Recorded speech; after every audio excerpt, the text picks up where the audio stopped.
먼지가 일렁이는 대초원의 지평선 너머로 해가 지고 있었다. 바람이 천막천을 찰랑거리며 지나가고 말발굽 소리가 멀리서 울려왔다. 게르 안쪽에서는 기름 등잔이 흔들리며 그림자를 벽에 길게 늘어뜨렸다. 누군가의 숨소리가 불규칙하게 떨렸다. 밤이 깊어질수록 침묵은 더 무거워졌고 사람들은 서로의 눈을 피했다. 누가 듣고 있을지 몰랐기 때문이다. 13세기 몽골 제국의 심장부에서는 두려움이 공기처럼 흐르고 있었다. 징기스칸, 본명 태무진이라 불렸던 이 남자는 1160년경 몽골 고원의 혹독한 환경에서 태어났다. 그의 아버지 예수게인은 작은 부족의 수장이었지만 독살당했고 어린 태무진은 가족과 함께 버림받아 초원을 떠돌아야 했다. 굶주림, 배신, 추위. 그가 경험한 유년기는 생존 그 자체였다. 이러한 경험은 그를 단련시켰지만 동시에 그에게 권력에 대한 집착과 통제에 대한 광적인 욕구를 심어주었다. 1206년 그는 몽골의 여러 부족을 통일하고 쿠릴타이, 즉 부족회의에서 칸으로 선출되었다. 그때부터 그의 이름은 공포와 동의어가 되었다. 몽골 제국이 확장되면서 징기스칸은 단순히 영토를 정복하는 것을 넘어서 사람들의 마음속 깊은 곳까지 지배하려 했다. 그의 전략은 군사적 천재성뿐만 아니라 심리적 전쟁에도 기반했다. 도시를 포위할 때 그는 항복을 권유하는 사신을 보냈다. 하지만 그 제안이 거부되면 그 결과는 상상을 초월했다. 저항한 도시의 운명에 대한 소문이 실크로드를 따라 퍼져나갔다. 사람들은 속삭였다. 항복하지 않으면 어떻게 되는지 들었나? 그 속삭임 속에는 구체적인 묘사가 없었지만 그것이 오히려 더 끔찍했다. 상상력은 때때로 현실보다 더 무서운 법이다. 징기스칸의 군대는 단순한 전사 집단이 아니었다. 그들은 정교하게 조직된 체계였다. 십진법으로 편성된 부대는 10명, 100명, 1, 0명, 10, 0명 단위로 나뉘었고 각 단위는 절대적인 복종을 요구받았다. 한 명이 전장에서 도망치면 그가 속한 10명 전체가 처형되었다. 10명 중 하나가 실수하면 100명이 책임을 졌다. 이 시스템은 개인의 책임을 집단에 분산시킴으로써 모두가 서로를 감시하게 만들었다. 신뢰는 사라졌고 의심이 그 자리를 채웠다. 동료는 더 이상 전우가 아니라 잠재적 고발자였다. 정복된 땅에서 징기스칸이 사용한 방법은 물리적 파괴만이 아니었다. 그는 정복지의 사회 구조 자체를 재편했다. 가족을 해체하고 부족을 흩어놓고 언어와 전통을 억압했다. 기록에 따르면 호라즘 제국을 정복한 후 그는 도시의 장인과 학자들을 몽골로 끌고 갔다. 그들의 지식과 기술은 제국의 자산이 되었지만 그들 자신은 더 이상 자유인이 아니었다. 그들의 가족은 인질로 남겨졌고 순종은 선택이 아니라 생존의 조건이었다. 여성들의 운명은 특히 비극적이었다. 징기스칸의 제국에서 여성은 전리품이자 정치적 도구였다. 정복된 도시의 여성들은 몽골 전사들에게 분배되었고 많은 경우 그들의 의지와 상관없이 결혼을 강요받았다. 이것은 단순한 폭력이 아니라 계산된 전략이었다. 정복자의 혈통을 퍼뜨림으로써 피정복민의 정체성을 희석시키는 것. 유전학적 연구에 따르면 오늘날 아시아 인구의 약 0.5%, 즉 약 600만 명이 징기스칸의 직계 후손으로 추정된다. 이 숫자는 그가 얼마나 체계적으로 이 전략을 실행했는지를 보여준다. 하지만 이 이야기의 가장 어두운 측면은 통계나 전략이 아니라 그 과정에서 겪었던 개인들의 침묵 속에 있다. 강제로 끌려간 여성들의 이름은 대부분 기록되지 않았다. 그들의 목소리는 역사에서 지워졌다. 몽골 궁정의 기록, 페르시아 연대기, 중국의 역사서, 어디에도 그들의 고통은 자세히 언급되지 않는다. 다만 간접적인 언급만이 남아있다. 수많은 여성들이 끌려갔다는 짧은 문장, 그 뒤에 숨겨진 것은 무엇이었을까? 아이들과 떨어진 어머니들의 울음소리, 고향을 떠나야 했던 소녀들의 두려움, 저항할 수 없었던 이들의 절망. 징기스칸의 법전인 야사는 제국 전체에 적용되었다. 이 법은 명확하고 가혹했다. 도둑질, 간통, 거짓말, 배신, 이 모든 것은 엄격하게 처벌되었다. 하지만 야사의 진짜 힘은 그 처벌 자체가 아니라 그것이 만들어낸 사회적 분위기에 있었다. 모든 사람이 감시받고 있다는 느낌. 언제 어디서 누군가가 지켜보고 있을지 모른다는 불안. 이것이 바로 징기스칸이 원했던 것이다. 물리적 폭력보다 더 강력한 통제수단은 사람들의 마음속에 심어진 공포였다. 몽골 군대가 도시를 포위했을 때 그들은 종종 심리전을 사용했다. 포위가 시작되기 전에 인근 도시에서 일어난 일에 대한 소문을 퍼뜨렸다. 저항하면 모든 것이 사라진다. 이 소문은 구체적이지 않았지만 바로 그 모호함 때문에 더 효과적이었다. 사람들의 상상력이 나머지를 채웠다. 성벽 위의 수비병들은 밤마다 멀리서 들려오는 말발굽 소리에 잠을 이루지 못했다. 성문 안쪽에서는 주민들이 웅성거렸다. 항복해야 하나? 아니면 싸워야 하나? 하지만 어떤 선택을 하든 그 결과는 불확실했다. 이 불확실성 자체가 무기였다. 징기스칸은 또한 종교를 통제의 도구로 사용했다. 흥미롭게도 그는 종교적 관용을 표방했다. 기독교, 이슬람교, 불교, 도교 모든 종교가 제국 내에서 존재할 수 있었다. 하지만 이 관용에는 조건이 있었다. 어떤 종교도 칸의 권위에 도전할 수 없었다. 종교 지도자들은 세금을 면제받았지만 대신 그들은 정치적 충성을 맹세해야 했다. 사원, 교회, 모스크 이 모든 곳에서 사람들은 기도했지만 그 기도 속에는 항상 칸에 대한 찬양이 포함되어야 했다. 신앙은 자유로워 보였지만 실제로는 국가의 통제 아래 있었다. 몽골 제국의 수도인 카라코룸에는 다양한 민족과 문화가 섞여 있었다. 페르시아인 상인, 중국인 장인, 유럽인 사절, 아랍인 학자 이들은 모두 제국의 웅장함을 목격했지만 동시에 그 이면의 어둠도 알고 있었다. 밤이 되면 도시는 조용해졌다. 사람들은 자신의 게르나 집안에 머물렀다. 거리를 돌아다니는 것은 위험했다. 순찰하는 군인들이 의심스러운 사람을 붙잡아갔고 질문을 받고 때로는 다시 돌아오지 못했다. 카라코룸의 화려함 뒤에는 끊임없는 감시가 있었다. 징기스칸이 죽은 것은 1227년이었다. 그의 죽음에 대한 정확한 원인은 여전히 논쟁의 대상이다. 어떤 기록은 낙마로 인한 부상이라고 하고 다른 기록은 병이라고 한다. 하지만 그의 죽음을 둘러싼 가장 기이한 점은 그의 장례식이었다. 그의 유해를 운반하는 행렬은 몽골로 돌아가는 길에 만나는 모든 사람을 죽였다고 전해진다. 이것은 칸의 묘지 위치를 비밀로 유지하기 위한 조치였다.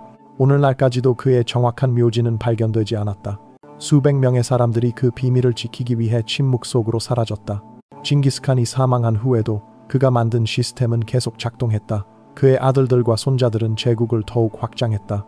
유럽의 폴란드와 헝가리까지, 중동의 바그다드까지, 동쪽의 중국 전체까지 몽골 제국은 역사상 가장 큰 연속된 영토를 지배했다. 하지만 그 영토의 크기만큼이나 그 안에서 억압받고 침묵당한 사람들의 수도 엄청났다. 페르시아의 역사가 주바이니는 13세기 중반에 이렇게 기록했다. 몽골의 침략은 세상을 뒤집었다. 도시들이 사라지고 사람들이 흩어졌으며 문명이 파괴되었다. 그의 말 속에는 단순한 역사적 사실을 넘어선 깊은 비탄이 담겨 있다. 하지만 우리가 주목해야 할 것은 단순히 몽골 제국의 잔혹함이 아니라 그것이 어떻게 작동했는지다. 징기스칸은 폭력을 무작위로 사용하지 않았다. 그는 그것을 계산된 도구로 사용했다. 공포는 전략이었고 폭정은 목표였다. 그는 사람들이 두려움 때문에 저항하지 않고 희망이 없기 때문에 순응하도록 만들었다. 이것은 단순한 독재가 아니라 심리적 지배의 완성형이었다. 정복된 땅의 사람들은 어떻게 반응했을까? 일부는 저항했다. 중앙아시아의 도시들, 중국의 성들, 유럽의 요새들, 많은 곳에서 용감한 사람들이 싸웠다. 하지만 대부분의 경우 저항은 더 큰 파괴를 불러왔다. 저항한 도시는 본보기가 되었다. 다른 도시들이 볼 수 있도록 이것이 불복종의 대가다. 이 메시지는 명확했고 효과적이었다. 시간이 지나면서 많은 사람들이 저항을 포기했다. 생존이 유일한 목표가 되었다. 여성들의 경험은 특히 복잡했다. 몇몇 몽골 여성들은 제국 내에서 상당한 권력을 가졌다. 징기스칸의 아내인 보르테는 그의 조언자였고 그의 어머니 호엘루는 부족 내에서 존경받았다. 하지만 정복된 땅의 여성들에게 이런 권력은 없었다. 그들은 협상할 수 있는 위치에 있지 않았다. 그들의 몸은 전쟁의 전리품으로 취급되었고 그들의 의지는 고려되지 않았다. 이런 이중잣대는 권력 구조의 본질을 드러낸다. 권력은 선택적으로 분배되었고 그 선택은 항상 지배자의 이익에 따라 이루어졌다. 몽골 제국의 역사를 연구하는 학자들은 여전히 많은 질문에 직면해 있다. 얼마나 많은 사람들이 죽었는가? 정확한 숫자는 알 수 없다. 추정치는 수백만에서 수천만까지 다양하다. 얼마나 많은 도시가 파괴되었는가? 수십 개, 어쩌면 수백 개. 얼마나 많은 문화유산이 사라졌는가? 바그다드의 지혜의 집, 페르시아의 도서관, 중국의 사원, 이 모든 것이 불타거나 약탈당했다. 하지만 가장 대답하기 어려운 질문은 이것이다. 얼마나 많은 사람들이 목소리를 잃었는가? 그들의 이야기는 누가 들었는가? 역사는 승자에 의해 쓰인다는 말이 있다. 몽골 제국의 경우 이것은 부분적으로만 사실이다. 몽골인들은 자신들의 업적을 기록했지만 그들이 정복한 사람들도 기록을 남겼다. 페르시아의 연대기, 중국의 역사서, 러시아의 연대기, 아랍의 여행기. 이 모든 문서들은 몽골 침략의 영향을 증언한다. 하지만 이 기록들조차도 불완전하다. 많은 것이 검열되었고 많은 것이 파괴되었으며 많은 것이 단순히 기록되지 않았다. 목소리 없는 사람들, 이름 없는 희생자들, 그들의 이야기는 침묵 속에 묻혀있다. 징기스칸의 유산은 복잡하다. 한편으로 그는 뛰어난 전략가였고 그가 만든 제국은 실크로드를 통한 무역을 촉진했으며 동서문화 교류를 가능하게 했다. 몽골 제국은 종교적 관용을 실천했고 인재를 능력으로 평가했다. 이런 측면들은 역사학자들에 의해 연구되고 때로는 찬양받는다. 하지만 다른 한편으로 이 모든 것은 엄청난 인적 희생 위에 세워졌다. 수백만 명의 죽음, 수천 개의 파괴된 공동체, 셀 수 없이 많은 트라우마. 이 두 측면을 어떻게 균형 있게 봐야 할까? 오늘날 몽골에서 징기스칸은 국가적 영웅으로 여겨진다. 그의 조상은 화폐에 새겨져 있고 그의 이름은 공항과 대학에 붙어 있다. 울란바토르 외곽에는 거대한 징기스칸 동상이 세워져 있다. 높이 40m에 달하는 이 동상은 관광객들을 끌어들이고 몽골인들에게는 자부심의 상징이다. 하지만 정복당했던 땅의 사람들에게 그는 다른 의미를 가진다. 중앙아시아, 중동, 동유럽 이 지역들에서 징기스칸의 이름은 여전히 파괴와 고통과 연관되어 있다. 역사적 기억은 지리와 문화에 따라 다르게 형성된다. 심리학자들은 집단 트라우마에 대해 이야기한다. 한 세대가 겪은 극심한 고통은 다음 세대로 전달된다. 이것은 단순히 이야기를 통해서만이 아니라 행동 패턴, 불안, 불신을 통해서도 전달된다. 몽골 침략을 경험한 사회들은 수세기 동안 그 영향을 느꼈다. 인구 감소, 경제 붕괴, 문화적 단절, 이런 영향들은 즉각적으로 사라지지 않는다. 그것들은 사회의 구조 속에 깊이 새겨진다. 우리가 이 역사에서 배워야 할 것은 무엇인가? 첫째, 권력이 어떻게 작동하는지를 이해하는 것이다. 징기스칸의 제국은 단순히 군사력으로만 유지되지 않았다. 그것은 심리적 지배, 사회적 통제, 그리고 무엇보다도 두려움의 체계적 사용을 통해 유지되었다. 둘째, 희생자들을 기억하는 것이다. 역사책에 이름이 나오지 않는 사람들, 통계 속에 묻힌 개인들, 그들 각자는 자신의 이야기를 가진 인간이었다. 셋째, 침묵의 위험을 인식하는 것이다. 기록되지 않은 고통은 사라지지 않는다. 그것은 단지 보이지 않게 될 뿐이다. 몽골 제국이 무너진 후 세계는 천천히 회복되었다. 새로운 왕조들이 등장했고 도시들이 재건되었으며 문화가 다시 꽃피었다. 하지만 그 과정에서 많은 것이 영원히 사라졌다. 언어들이 멸종했고 전통들이 단절되었으며 지식이 소실되었다. 역사의 흐름은 계속되었지만 그 흐름 속에서 사라진 것들을 우리는 결코 되찾을 수 없다. 오늘날 우리는 다른 형태의 권력과 통제를 목격한다. 기술은 발전했고 방법은 세련되었지만 본질적인 메커니즘은 종종 유사하다. 감시, 검열, 집단적 압박, 두려움의 조장, 이런 도구들은 여전히 사용되고 있다. 징기스칸의 시대와 우리 시대 사이에는 수백 년의 간격이 있지만 인간 본성의 어두운 면은 변하지 않았다. 권력을 가진 자들은 여전히 그것을 유지하기 위해 유사한 전략을 사용한다. 하지만 저항의 정신도 계속되고 있다. 역사를 통틀어 억압받는 사람들은 방법을 찾아왔다. 때로는 공개적인 반란을 통해, 때로는 조용한 불복종을 통해, 때로는 단순히 살아남고 기억하는 것을 통해. 몽골 제국의 지배 아래서도 사람들은 자신들의 언어를 비밀리에 가르쳤고 자신들의 이야기를 속삭였으며 자신들의 정체성을 지켰다. 완전한 지배는 불가능하다. 인간 정신의 일부는 항상 자유롭다. 학문적으로 몽골 제국에 대한 연구는 계속되고 있다. 고고학자들은 유적지를 발굴하고 역사학자들은 문서를 분석하며 유전학자들은 DNA를 연구한다. 각 발견은 우리의 이해를 깊게 한다. 하지만 어떤 연구도 완전한 그림을 그릴 수는 없다. 너무 많은 것이 사라졌고 너무 많은 목소리가 침묵당했다. 우리가 할 수 있는 것은 남아있는 조각들을 모으고 가능한 한 정직하게 이야기하며 빠진 부분들을 인정하는 것이다. 윤리적으로 이 역사는 우리에게 어려운 질문을 던진다. 우리는 과거의 잔혹 행위를 어떻게 기억해야 하는가? 가해자의 관점에서인가? 희생자의 관점에서인가? 둘 다인가? 우리는 역사적 인물을 그들의 시대적 맥락에서 판단해야 하는가? 아니면 보편적 인권의 기준으로 판단해야 하는가? 이런 질문들에는 쉬운 답이 없다. 하지만 질문을 던지는 것 자체가 중요하다. 비판적 사고는 역사 교육의 핵심이다. 징기스칸의 제국은 결국 분열되었다. 그의 손자들 사이의 권력 투쟁, 광대한 영토를 통치하는 어려움, 지역적 저항의 누적, 이 모든 요인들이 결합하여 13세기 말과 14세기 초에 제국은 여러 칸국으로 나뉘었다. 금장한국, 일한국, 차가타이 한국, 원나라. 각각은 독립적으로 발전했고 결국 다른 세력들에게 정복되거나 흡수되었다. 몽골 제국의 물리적 구조는 사라졌지만 그것이 남긴 흔적은 여전히 남아있다. 문화적으로 몽골 침략은 유라시아 전역에 지속적인 영향을 미쳤다. 언어에 몽골어 차용어가 들어갔고 요리에 새로운 재료와 기법이 도입되었으며 예술에 몽골의 모티프가 나타났다. 하지만 이런 문화적 교류는 종종 강제된 것이었다. 자발적 교류와 강제된 동화 사이의 경계는 모호하다. 우리는 이 복잡성을 인정해야 한다. 정치적으로 몽골 제국은 후대의 제국들에게 모델을 제공했다. 티무르 제국, 무굴 제국, 심지어 러시아 제국까지. 이들은 모두 어떤 면에서 몽골의 유산을 계승했다. 중앙 집권화된 권력, 군사적 우수성, 다민족 통치. 이런 개념들은 몽골 제국에서 정제되었고 후대로 전승되었다. 역사는 단절되지 않는다. 그것은 연속적인 흐름이다.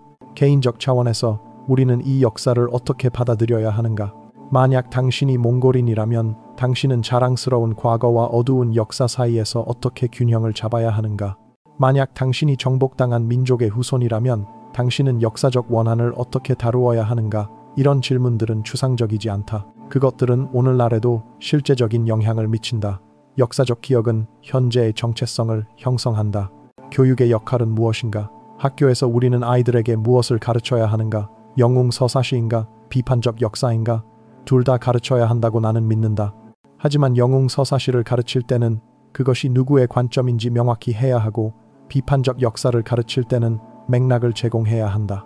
역사 교육은 단순히 사실을 암기하는 것이 아니라 복잡성을 이해하고 다양한 관점을 인식하며 윤리적 판단을 내리는 능력을 키우는 것이다. 징기스칸 시대의 여성들 중 일부는 자신들의 경험을 어떻게든 기록으로 남기려 했다. 하지만 대부분의 경우 그들의 목소리는 남성 연대기 작가들의 필터를 거쳐야 했다. 페르시아의 역사가들은 간혹 수많은 여성들이 비탄에 빠졌다거나 가족들이 흩어졌다는 식의 간접적인 표현을 사용했다. 이런 문장들 뒤에는 무엇이 있었을까? 구체적인 이름, 구체적인 얼굴, 구체적인 고통. 하지만 그것들은 기록되지 않았다. 역사는 종종 집단적인 용어로 말하지만 고통은 항상 개인적이다. 몽골 군대가 한 도시를 포위하고 있을 때 성벽 안쪽의 사람들은 무엇을 느꼈을까? 처음에는 아마도 저항의 의지가 있었을 것이다. 우리는 싸울 것이다. 우리는 우리 땅을 지킬 것이다. 하지만 날이 지나고 식량이 떨어지고 물이 오염되고 병이 퍼지기 시작하면서 그 결의는 흔들렸을 것이다. 밤마다 멀리서 들려오는 말발굽 소리, 낮마다 성벽에 부딪히는 투석기의 돌덩이, 그리고 무엇보다도 불확실성. 항복하면 살 수 있을까? 아니면 그것도 소용없을까?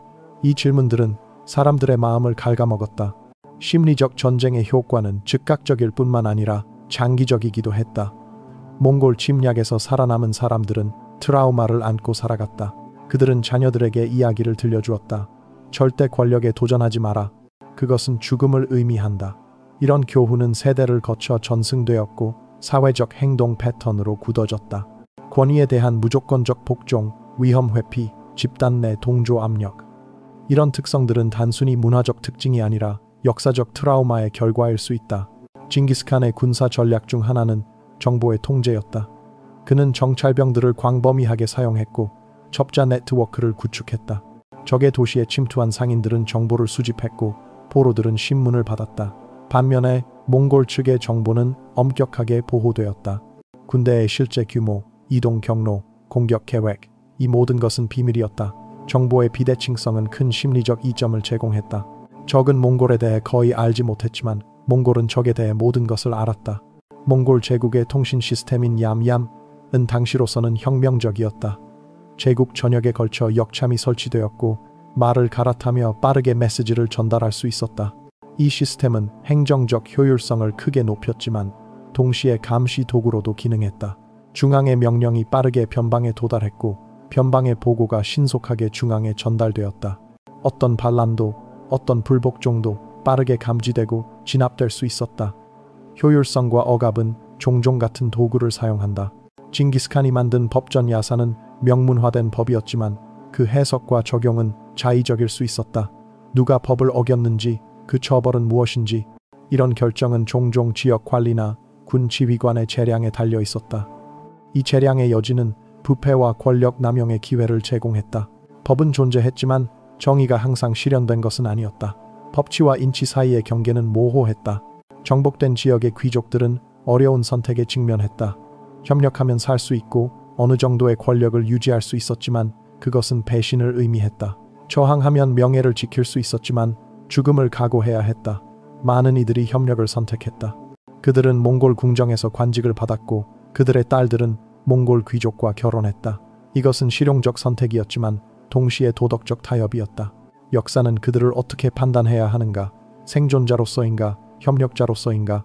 몽골 제국 내에서 노예제도는 광범위하게 존재했다. 전쟁 포로들은 노예가 되었고 그들은 노동력으로 착취되었다. 광산에서, 농장에서, 건설 현장에서 그들의 삶은 가혹했고 그들의 수명은 짧았다. 하지만 그들의 고통은 제국의 웅장한 건축물과 번영하는 경제 뒤에 숨겨져 있었다. 우리가 몽골 제국의 업적을 이야기할 때 우리는 그 업적이 누구의 등 위에 세워졌는지 기억해야 한다. 징기스칸의 손자 중 한 명인 훌라구는 1258년에 바그다드를 정복했다. 이것은 이슬람 세계에 엄청난 충격을 주었다. 바그다드는 수세기 동안 학문과 문화의 중심지였다. 지혜의 집에는 수십만 권의 책이 있었다고 전해진다. 정복 과정에서 많은 책들이 티그리스 강에 던져졌고 강물이 잉크로 검게 변했다는 이야기가 있다. 이것이 문자 그대로의 사실인지는 확실하지 않지만 그 이야기가 전달하는 상징적 의미는 분명하다.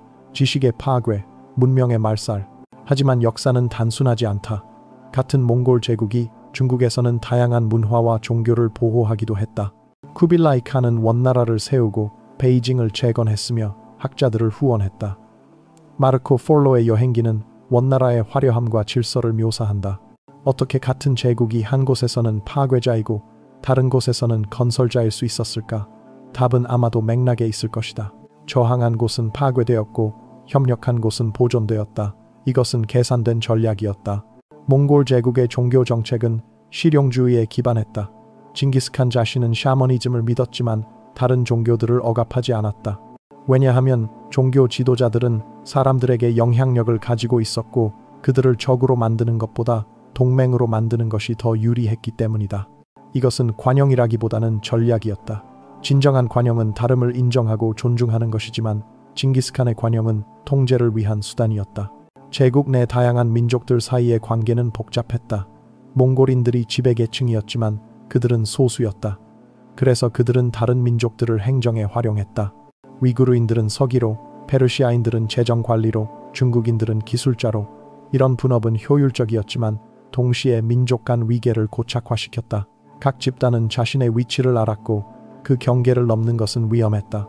몽골 제국의 경제는 주로 약탈과 곡물에 의존했다. 정복 초기에는 직접적인 약탈이 주를 이루었다. 도시의 보물, 사원의 금은, 개인의 재산, 모든 것이 전리품이었다. 하지만 제국이 안정되면서 더 체계적인 조세 시스템이 도입되었다. 정복된 땅의 사람들은 세금을 냈고 그 세금은 제국의 운영 자금이 되었다. 하지만 세금 부담은 종종 가혹했고 세금을 내지 못하는 사람들은 처벌을 받았다. 몽골 군대의 이동성은 그들의 가장 큰 강점 중 하나였다. 그들은 빠르게 이동하고 예상치 못한 곳에서 나타나며 신속하게 공격했다. 이 전술은 적을 혼란스럽게 만들었고 방어를 어렵게 만들었다. 하지만 이 이동성은 또한 몽골 사회의 특성을 반영했다. 그들은 유목민이었고 정착 생활에 익숙하지 않았다. 이것은 강점이자 약점이었다. 그들은 정복은 잘했지만 통치는 상대적으로 어려워했다. 징기스칸의 후계자들 사이의 권력 투쟁은 제국의 통합을 약화시켰다. 각 칸은 자신의 영토를 독립적으로 통치하려 했고 중앙의 권위는 점차 약해졌다. 이것은 모든 제국이 직면하는 딜레마다. 어떻게 광대한 영토를 효과적으로 통치할 것인가? 중앙 집권화는 통제를 가능하게 하지만 지역의 다양성을 무시한다. 분권화는 유연성을 제공하지만 분열의 위험을 안고 있다.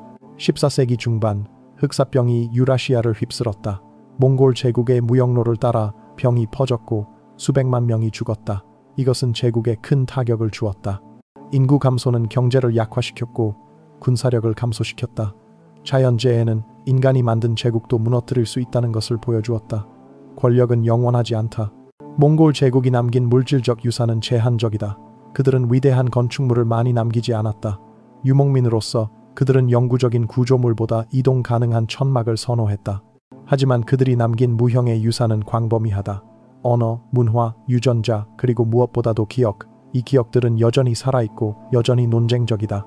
현대 몽골의 민족주의는 종종 징기스칸을 중심으로 구축된다. 소련의 지배에서 벗어난 후 몽골은 자신의 정체성을 재정의해야 했고 징기스칸은 그 중심에 있었다. 하지만 이 민족주의는 때때로 과거를 미화하고 불편한 진실을 회피한다. 민족적 자긍심과 역사적 정직성 사이의 균형을 찾는 것은 어렵다. 다른 나라들에서는 몽골 침략이 여전히 민감한 주제다. 러시아에서 타타르의 멍에는 수세기 동안의 지배를 의미한다. 이란에서는 몽골 침략이 페르시아 문명의 쇠퇴를 가져온 재앙으로 기억된다. 중국에서는 원나라가 중국 역사의 일부로 통합되었지만 여전히 외래 왕조로 인식된다. 역사적 기억은 현재의 정치와 밀접하게 연결되어 있다. 유전학 연구는 몽골 침략의 인구학적 영향을 드러낸다. 앞서 언급했듯이 약 1,600만 명이 징기스칸의 후손으로 추정된다. 이 숫자는 충격적이지만 그것이 의미하는 바를 생각해보면 더욱 복잡해진다. 이것은 수많은 강제적 관계의 결과다. 선택이 없었던 여성들, 아버지를 선택할 수 없었던 아이들. DNA는 역사적 폭력의 흔적을 담고 있다. 고고학적 발굴은 계속해서 새로운 증거를 제공한다. 파괴된 도시의 유적, 집단 매장지, 불탄 건물의 잔해. 이런 발견들은 문헌 기록을 보완하고 때로는 수정한다. 하지만 고고학도 완전하지 않다. 많은 유적지가 아직 발굴되지 않았고 많은 증거가 시간의 흐름 속에 사라졌다. 우리의 지식은 항상 불완전하다. 인류학자들은 몽골 침략이 사회 구조에 미친 영향을 연구한다. 가족 시스템, 결혼 관습, 성 역할, 이 모든 것이 정복의 영향을 받았다. 어떤 사회에서는 여성의 지위가 변화했고 어떤 사회에서는 친족 구조가 재편되었다. 사회적 변화는 종종 눈에 보이지 않지만 그 영향은 깊고 오래 지속된다. 문학 작품들은 몽골 침략을 다양하게 묘사해왔다.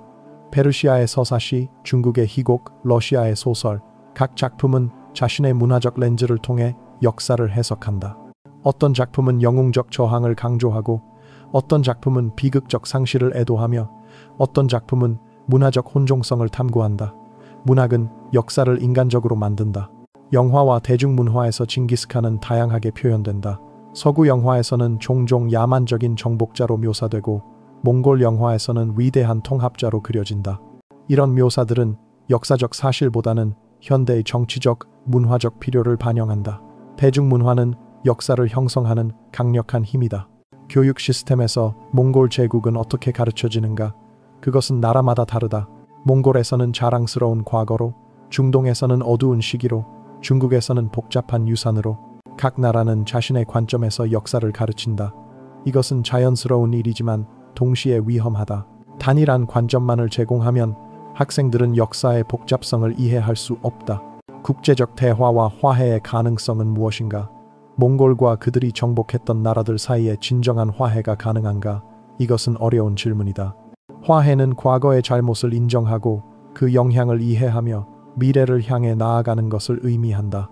하지만 누가 사과해야 하는가? 현대 몽골 사람들은 700년 전의 행위에 대해 책임이 있는가? 역사적 책임의 문제는 복잡하다. 하지만 인정은 중요하다. 고통을 인정하는 것, 희생자를 기억하는 것, 역사의 어두운 면을 직시하는 것. 이것은 사과와는 다르다. 이것은 단순히 진실을 말하는 것이다. 이런 일이 있었다. 사람들이 고통받았다. 우리는 그것을 기억한다. 이런 인정은 치유의 첫걸음이 될 수 있다. 우리는 과거로부터 무엇을 배울 수 있는가? 징기스칸의 제국은 권력의 본질에 대한 중요한 교훈을 제공한다. 권력은 폭력에만 기반할 수 없다. 장기적으로 권력은 정당성, 제도, 그리고 피지배자의 동의를 필요로 한다. 몽골 제국은 강력했지만 취약했다. 그것은 빠르게 확장했지만 빠르게 분열했다. 지속 가능한 권력은 단순한 지배가 아니라 통합을 필요로 한다. 또한 우리는 저항의 중요성을 배운다.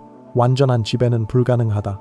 항상 저항하는 사람들이 있었고 기억하는 사람들이 있었으며 다른 방식을 상상하는 사람들이 있었다. 이런 사람들이 변화를 가능하게 한다. 역사는 필연이 아니라 선택의 결과다. 우리는 또한 공감의 필요성을 배운다. 역사를 공부할 때 우리는 통계와 날짜만을 봐서는 안 된다. 우리는 그 뒤에 있는 인간을 봐야 한다. 이름이 없는 여성, 기록되지 않은 아이, 잊혀진 노인.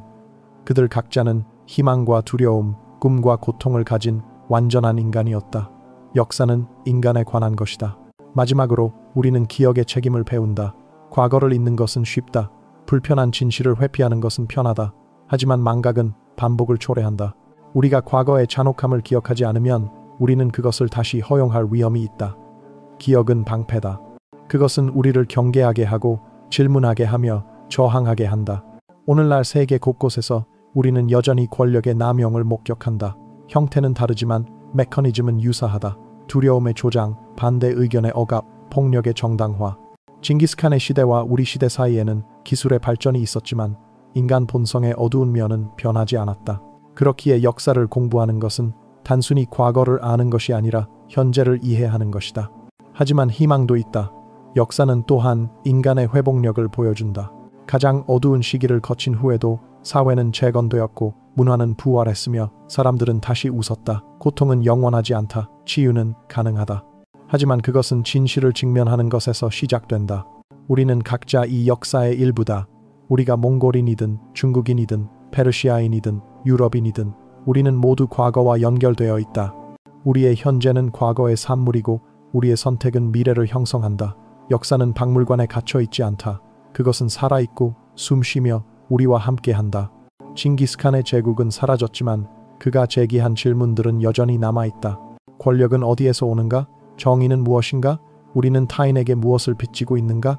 역사는 답을 주지 않는다. 그것은 단지 질문을 제기할 뿐이다. 답은 우리가 찾아야 한다. 이 긴 이야기의 끝에서 나는 당신에게 한 가지를 요청한다. 기억하라. 이름 없는 희생자들을, 목소리 없는 고통을, 기록되지 않은 저항을. 그들은 역사책의 각주에도 나오지 않을 수 있지만 그들의 경험은 실제했다. 그들의 인간성은 부정될 수 없다. 역사를 공부하는 것은 단순히 과거를 아는 것이 아니라 인간의 존엄성을 지키는 것이다. 우리가 과거의 희생자들을 기억할 때 우리는 미래의 희생자들을 방지할 수 있다. 기억은 저항이고 인정은 정의의 시작이며 인간에는 우리가 가진 가장 강력한 무기다. 그렇다면 우리는 무엇을 해야 하는가? 먼저 침묵을 깨야 한다. 역사의 불편한 진실을 마주하고 이름 없이 사라진 이들의 존재를 인정하며 권력의 이면에 감춰진 고통을 드러내야 한다. 박물관의 유리 너머에 전시된 화려한 유물 뒤에는 누군가의 눈물이 있었다는 것을, 제국의 지도가 확장될 때마다 수많은 가족이 흩어졌다는 것을 기억해야 한다. 둘째, 질문하는 용기를 가져야 한다. 오늘날 우리 주변에서 행해지는 권력의 남용을, 두려움으로 만들어지는 복종을, 침묵으로 유지되는 불의를 볼 수 있는 눈을 가져야 한다. 과거의 교훈은 현재를 비추는 거울이다. 셋째, 연대해야 한다. 고통받는 이들의 편에 서고 목소리 없는 이들을 위해 말하며 잊혀진 이들을 기억하는 것. 이것이 역사를 공부하는 진정한 이유다. 700년 전 대초원의 어둠 속에서 떨었던 누군가의 숨소리를, 성벽 위에서 새벽을 기다렸던 누군가의 두려움을, 끝내 돌아오지 못한 누군가의 이름을 우리가 기억한다면 그들은 완전히 사라지지 않은 것이다. 기억하라, 질문하라, 저항하라, 그리고 무엇보다 인간의 존엄성을 지켜라. 이것이 역사가 우리에게 남긴 가장 중요한 유산이자 우리가 미래 세대에게 물려줘야 할 가장 소중한 의무다. 그렇다면 우리는 무엇을 해야 하는가? 먼저 침묵을 깨야 한다. 역사의 불편한 진실을 마주하고 이름 없이 사라진 이들의 존재를 인정하며 권력의 이면에 감춰진 고통을 드러내야 한다. 박물관의 유리 너머에 전시된 화려한 유물 뒤에는 누군가의 눈물이 있었다는 것을, 제국의 지도가 확장될 때마다 수많은 가족이 흩어졌다는 것을 기억해야 한다. 둘째, 질문하는 용기를 가져야 한다. 오늘날 우리 주변에서 행해지는 권력의 남용을, 두려움으로 만들어지는 복종을, 침묵으로 유지되는 불의를 볼 수 있는 눈을 가져야 한다. 과거의 교훈은 현재를 비추는 거울이다. 셋째, 연대해야 한다. 고통받는 이들의 편에 서고 목소리 없는 이들을 위해 말하며 잊혀진 이들을 기억하는 것. 이것이 역사를 공부하는 진정한 이유다. 700년 전 대초원의 어둠 속에서 떨었던 누군가의 숨소리를, 성벽 위에서 새벽을 기다렸던 누군가의 두려움을, 끝내 돌아오지 못한 누군가의 이름을 우리가 기억한다면 그들은 완전히 사라지지 않은 것이다. 기억하라, 질문하라, 저항하라, 그리고 무엇보다 인간의 존엄성을 지켜라. 이것이 역사가 우리에게 남긴 가장 중요한 유산이자 우리가 미래 세대에게 물려줘야 할 가장 소중한 의무다.